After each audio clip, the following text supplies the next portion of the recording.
En esta última parte de la clase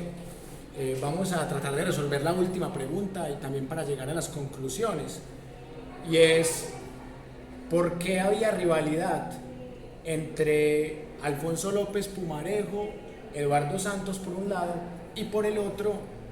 Jorge Eliezer Gaitán y Alfonso López Pumarejo? La hija de Jorge Eliezer Gaitán, que en este momento tiene 85 años de vida, que por fortuna todavía está viva, que vio morir a su padre a los 10 años, da su versión de por qué su padre se enemistó con Alfonso López Pumarejo. Ella dice que López Pumarejo era un hipócrita y que así también lo veía su padre Jorge Eliezer, que era un banquero que hizo una reforma agraria que realmente no cambiaba nada, que era una reforma agraria que solamente beneficiaba a los banqueros y que su padre también era banquero. La corrupción de su hijo Alfonso López Miquelsen está comprobada, pero la corrupción de Alfonso López Pumarejo realmente no está comprobada. Queda más una versión de la oposición, tanto del conservatismo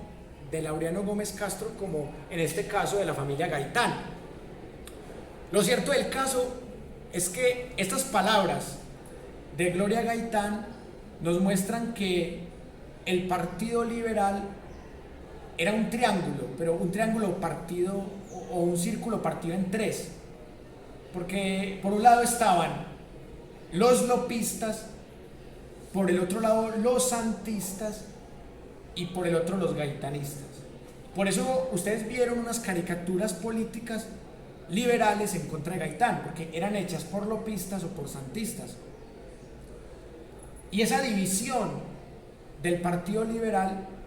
es la que le da la presidencia al Partido Conservador en 1946, en la que el ingeniero Mariano Ospina Pérez empieza a gobernar y se crean nuevas tensiones que son propias ya de la Guerra Fría, y también se da el escenario para que el 9 de abril de 1948 asesinen a Jorge Eliezer Gaitán y partan la historia de Colombia en dos, porque aquí llegamos al último punto que quería trabajar hoy. O sea, cómo se pasa de esa pequeña violencia del 48 hasta nuestros días. Se pasa de la pequeña violencia a la violencia con V mayúscula, porque en Colombia, después del 9 de abril de 1948, sin importar que fuera el gobierno del ingeniero Mariano Ospina Pérez o de Laureano Gómez Castro, inexorablemente la violencia en Colombia se quintuplica. Y esto da para un escenario en donde nacen guerrillas y grupos muy parecidos a los paramilitares, que llaman grupos protoparamilitares, porque en esa época de pronto el concepto de paramilitar no se usaba, antes es anacrónico, pero sí se puede hablar de grupos protoparamilitares. Entonces nacen las guerrillas liberales del Llano de Guadalupe Salcedo, que son guerrillas gaitanistas, y nacen grupos de extrema derecha como los pájaros y los chulavitas, siendo los chulavitas una policía legalizada y siendo los pájaros algo más parecido a lo que llamamos luego paramilitares. Y hay una obra literaria muy bonita que una compañera aquí ya la leyó, que me estaba comentando en la clase pasada, que se llama Cóndores no entierran todos los días, que fue llevada al cine también. Esa obra literaria muestra todo lo que pasa después de este magnicidio contra Jorge Eliezer Gaitán. Esa película la vamos a ver la próxima clase, y también pues si tienen tiempo se pueden conseguir el libro y leerlo, como ya le hizo una compañera aquí, porque justo le dije yo que esa obra es fundamental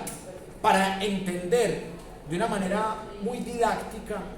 lo que pasó en esa década de los 50, para entender lo que son las guerrillas liberales, lo que es la dictadura de Rojas Pinilla, lo que dejó la dictadura de Laureano Gómez Castro, por qué nace en Colombia la Junta Militar, el Frente Nacional, y por qué después de esa nueva hegemonía conservadora de 1948, que realmente es donde empieza con la muerte de Gaitán, más que en el 46, que fue electoralmente, ya 10 años después nace el Frente Nacional, en donde las dos oligarquías se unen y empiezan a combatir al pueblo, y ahí nacen las guerrillas socialistas que conocemos. Entonces, en la próxima clase no solamente vamos a hablar de lo que fue la Segunda Guerra Mundial y sus consecuencias, hoy solamente hablamos de sus antecedentes y sus detonantes, sino que también vamos a hablar de lo que pasó en Colombia después del magnicidio a Jorge Eliezer Gaitán. Porque nacen nuevas pugnas, nuevos grupos armados, nuevas violencias, que terminan en un frente nacional que se vuelve un terrorismo de Estado nefasto, del que nacen guerrillas, en el marco de una guerra fría, en el que luego nacen grupos paramilitares de la mano también con grupos narcotraficantes. Así que ahí vamos viendo el desarrollo de la historia colombiana. Hemos llegado al momento de las conclusiones y yo solo tengo 3 conclusiones para compartir con ustedes. La primera, que definitivamente la Segunda Guerra Mundial tiene mucho que ver con nuestra historia, no solo porque el presidente Eduardo Santos apoyó a Estados Unidos, sino también porque Colombia se terminó de consolidar como patio trasero de Estados Unidos después de la Segunda Guerra Mundial con aquel tema del Código Urdaneta, que el Código Urdaneta fue la prueba de que ya Laureano Gómez Castro no era simpatizante de los nazis, sino simpatizante de los gringos, se volteó para el bando de los ganadores. Y también la Segunda Guerra Mundial nos muestra que siempre los ladrones van a aprovechar. Alfonso López Miquelsen, que no debería aparecer en ese billete de 20.000 pesos, como lo dije ahora, se tira al gobierno de su padre. Realmente ese sí era corrupto demostrado. Lo de López Pumarejo, yo entiendo que la familia Gaitán